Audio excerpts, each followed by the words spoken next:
विकास और नीलम। यह कहानी है मेरे एक बचपन के दोस्त की जिसका नाम विकास है। जब हम 8वीं क्लास में थे तभी से विकास को अपनी क्लास में पढ़ने वाली एक लड़की से प्यार हो गया जिसका नाम नीलम था। प्यार विकास की तरफ से केवल एक तरफा था, तो इसके बारे में नीलम को कुछ भी नहीं पता था। अगर मैं आपको नीलम की खूबसूरती के बारे में बताऊं तो वो खूबसूरत की एक बला थी जिसको देखकर सुंदरता भी एक बार शर्मा जाए। दरवाजे से जब वो क्लास में आती थी तो ऐसा लगता था कि कोई परी आई हो, और विकास पीछे वाली सीट पर बैठकर केवल उसे निहारता रहता था और देख देख कर मन ही मन खुश हुआ करता था। लेकिन उससे बोलने की हिम्मत तो विकास की होती नहीं थी। नीलम एक अमीर घर की लड़की थी जिसके पिता एक प्रॉपर्टी डीलर थे, और यही बात विकास को परेशान करती थी क्योंकि विकास के पिता एक अध्यापक थे और उसकी रहन सहन भी बहुत साधारण थी। इसी वजह से विकास कभी भी अपने प्यार का इजहार नीलम से नहीं कर पाया। लेकिन जब भी वो नीलम को देखता वो पल उसके सबसे हसीन पल में से एक हो जाता था। पूरे शिद्दत के साथ विकास नीलम से मोहब्बत करता था, लेकिन ये शायद उसका दुर्भाग्य था कि ये प्यार केवल एक तरफा था। वैसे तो विकास की प्रेम कहानी के बारे में उसके घर वालों को पता नहीं था, लेकिन एक बात से वो बहुत खुश थे कि अब विकास रोज रोज स्कूल जाता था। नहीं तो स्कूल न जाने के लिए उसके पास रोज एक नया बहाना तैयार रहता था।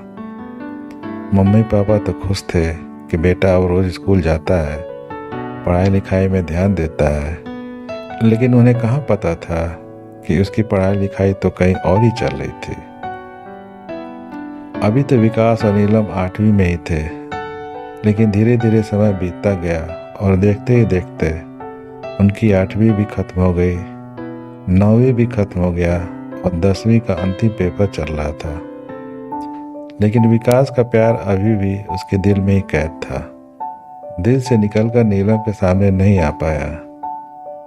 10वीं के अंतिम पेपर के दिन सभी बच्चों ने निर्णय लिया कि पेपर खत्म होने के बाद शाम तक हम सब स्कूल में ही रुकेंगे और मौज मस्ती करेंगे। वहाँ पर सब लोग पार्टी कर रहे थे, मौज मस्ती कर रहे थे, लेकिन विकास एक कोने में बैठकर केवल नीलम के बारे में सोच रहा था और उससे जुदा होने के डर से रो रहा था, क्योंकि उसके पिता 10वीं के बाद उसे कहीं बाहर पढ़ने के लिए भेजने वाले थे। विकास अपने प्यार के इजहार तो नहीं कर पाया, लेकिन उसने नीलम के बैग से उसकी आईडी कार्ड चुरा ली जिसमें नीलम की एक क्यूट सी फोटो थी, और उस आईडी कार्ड को लेकर वो घर चला गया। विकास के पिता ने उसे पढ़ने के लिए भेज दिया।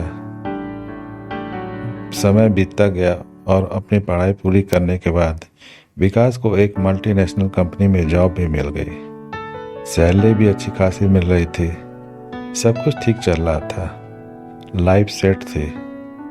लेकिन दिल के किसी कोने में एक खालीपन सा महसूस हो रहा था, और वो कमी थी तो बस नीलम की।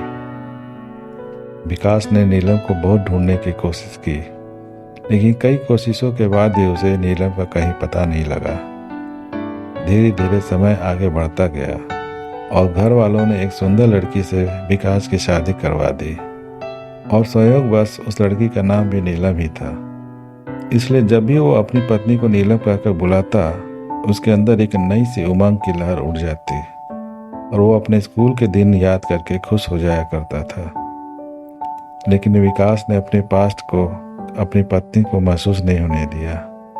एक दिन विकास अपने पुराने फाइल्स उलट पुलट रहा था और उसमें उसे नीलम का वो स्कूल से चुराई हुई आईडी कार्ड सामने आई, जिसे देखकर फिर से विकास की यादें ताज़ा हो गई। इतने में विकास की पत्नी कमरे में आ गई और उसने देख लिया कि विकास किसी की फोटो देख रहा है।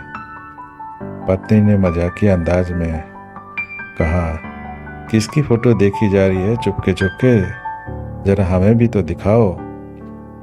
विकास अपनी पत्नी को फोटो दिखाते हुए बोला, अरे किसी की नहीं, बचपन के एक दोस्त की फोटो है। फोटो को देखकर पत्नी बोली, अरे ये तो मेरा आईडी कार्ड है, तुम्हें कहाँ से मिली? ये स्कूल में कहीं गायब हो गई थी और बहुत ढूंढने के बाद भी मुझे नहीं मिली थी। विकास झटके से, क्या ये तुम्हारी फोटो है? पत्नी, हाँ देखो ये मेरे बचपन की फोटो है और यहाँ मेरे नाम भी लिखा हुआ है।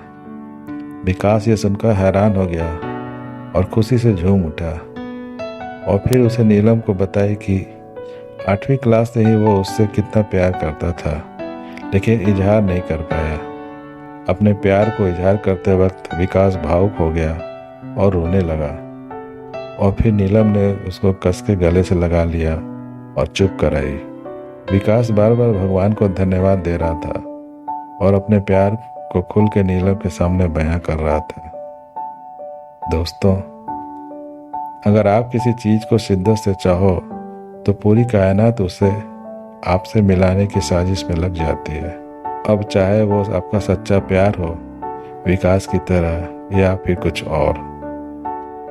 दोस्तों, आपको ये कहानी कैसी लगी अपनी कमेंट्स के माध्यम से हमें ज़रूर बताएं और चैनल पर नए हैं तो सब्सक्राइब कर लें। धन्यवाद।